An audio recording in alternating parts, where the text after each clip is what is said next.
Halo semuanya, dalam video ini kita akan membahas salah satu periode yang menarik dalam sejarah sastra Jerman, yaitu era Biedermeier. Mungkin sebagian dari kalian belum begitu familiar dengan istilah ini, tetapi era Biedermeier merupakan masa yang sangat berpengaruh dalam perkembangan sastra Jerman. Periode ini berlangsung dari tahun 1815 hingga 1848, di mana masyarakat, terutama kaum borjuis, menarik diri dari kehidupan politik dan lebih berfokus pada kehidupan pribadi serta keluarga. Setelah berakhirnya Perang Napoleon, situasi politik di Eropa mengalami perubahan besar. Revolusi Prancis yang terjadi pada tahun 1789 telah menginspirasi rakyat Eropa untuk menuntut hak-hak demokratis dan menentang pemerintahan monarki absolut. Namun, setelah kekalahan Napoleon, kekuatan konservatif di Eropa berusaha mengembalikan tatanan lama. Pada tahun 1815, melalui Kongres Wina, negara-negara Eropa yang sebelumnya dikuasai oleh Napoleon kembali diperintah oleh para penguasa aristokrat. Di wilayah berbahasa Jerman, Konfederasi Jerman atau Deutscher Bund dibentuk sebagai aliansi dari berbagai kerajaan kecil dan negara-negara bagian yang tetap berada di bawah kekuasaan monarki absolut. Keputusan ini mengecewakan banyak orang yang sebelumnya berharap akan terciptanya sistem pemerintahan yang lebih demokratis. Kekecewaan terhadap sistem politik yang kembali ke pemerintahan absolut menyebabkan sebagian masyarakat, terutama kaum borjuis, memilih untuk menarik diri dari kehidupan politik. Mereka merasa bahwa tidak ada gunanya terlibat dalam perlawanan karena perubahan yang mereka inginkan telah dibatalkan oleh para penguasa. Akibatnya, mereka mengalihkan perhatian mereka ke kehidupan pribadi, keluarga, dan lingkungan domestik. Mereka lebih memilih untuk menciptakan kehidupan rumah tangga yang harmonis, nyaman, dan damai daripada berjuang untuk perubahan politik yang tampaknya tidak dapat mereka kendalikan. Hal inilah yang menjadi ciri utama dari mentalitas Biedermeier, yaitu kecenderungan untuk menghindari konflik dan mencari ketenangan dalam kehidupan sehari-hari. Sikap masyarakat yang lebih fokus pada kehidupan pribadi ini kemudian tercermin dalam sastra yang berkembang pada masa Biedermeier. Sastra pada era ini tidak lagi mengangkat tema-tema perjuangan politik atau pergolakan sosial, melainkan lebih menonjolkan aspek-aspek kehidupan yang dianggap damai dan stabil. Karya-karya sastra pada masa ini seringkali menggambarkan kehidupan keluarga yang harmonis, nilai-nilai moral yang dijunjung tinggi, serta keindahan alam yang memberikan ketenangan bagi jiwa. Para penulis Biedermeier lebih memilih untuk menghindari konflik dan kontroversi yang dalam karya mereka, sehingga banyak dari tulisan mereka yang bersifat reflektif dan intim, menggambarkan pengalaman hidup sehari-hari dengan penuh kesederhanaan.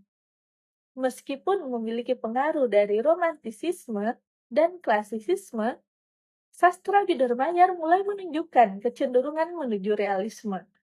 Penggunaan bahasa dalam karya sastra pada masa ini cenderung lebih sederhana dan mudah dipahami, berbeda dengan gaya sastra romantik yang seringkali penuh dengan metafora kompleks dan emosi yang mendalam.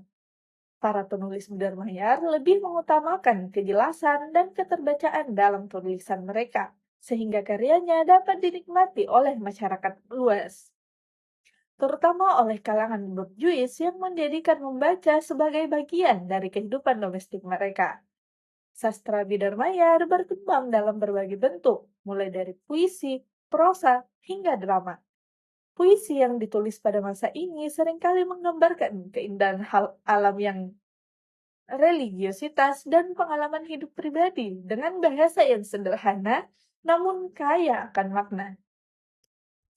Salah satu contoh puisi yang terkenal dalam era ini adalah Ea Ist, karya Edward Merike yang dengan indahnya menggambarkan kehadiran musim semi sebagai simbol harapan dan pembaruan.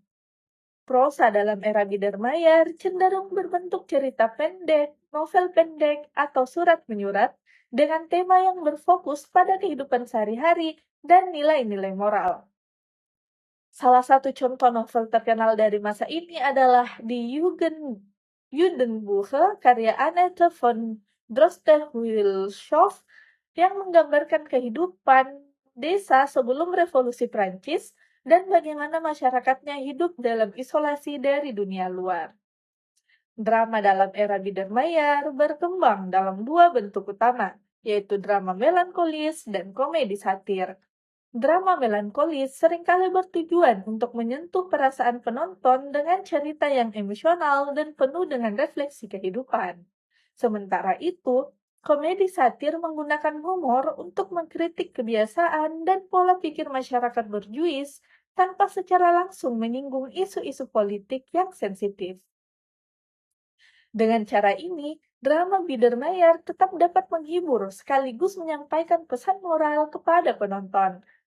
Beberapa tokoh sastra yang berpengaruh dalam era Biedermeier antara lain Edward Wericke dengan karyanya September Morgen dan Mala Morten, Annette von Droste-Hülshoff dengan Die Judenbuche dan Der Knabe im Moor, Nikolaus Lenau dengan Schieflieder, serta Adelbert Stifter dengan Der Nachzommer. Selain itu, terdapat juga Jeremias Goodhoff yang terkenal dengan Die Schwarze Spinne. Meskipun era Biedermeier sering dianggap sebagai periode yang kurang revolusioner dibandingkan dengan era sastra lainnya, periode ini memiliki peran penting dalam sejarah sastra Jerman. Sastra Biedermeier memberikan alternatif bagi masyarakat yang menginginkan ketenangan dan kestabilan di tengah perubahan sosial dan politik yang tidak menentu. Selain itu, gaya penulisan yang berkembang pada masa ini juga menjadi jembatan antara romantisisme dan realisme, sehingga memberikan kontribusi yang signifikan terhadap perkembangan sastra Jerman selanjutnya. Nah, itulah sekilas tentang era Biedermeier dalam sastra Jerman. Era ini merupakan refleksi dari kondisi sosial politik pada masanya, di mana masyarakat lebih memilih untuk menjauh dari pergolakan politik dan mencari ketenangan dalam kehidupan domestik. Hal ini tercermin dalam karya-karya sastra yang menekankan harmoni, kesederhanaan, dan nilai-nilai moral. Meskipun sering dianggap sebagai periode yang pasif, sastra Biedermeier tetap memiliki pengaruh besar dalam perkembangan sastra Jerman, terutama dalam transisi menuju realisme. Jika kalian ingin tahu lebih lanjut, silahkan cek leaflet yang telah disiapkan dan klik link di slide terakhir untuk menonton video ini kembali. Semoga bermanfaat dan sampai jumpa.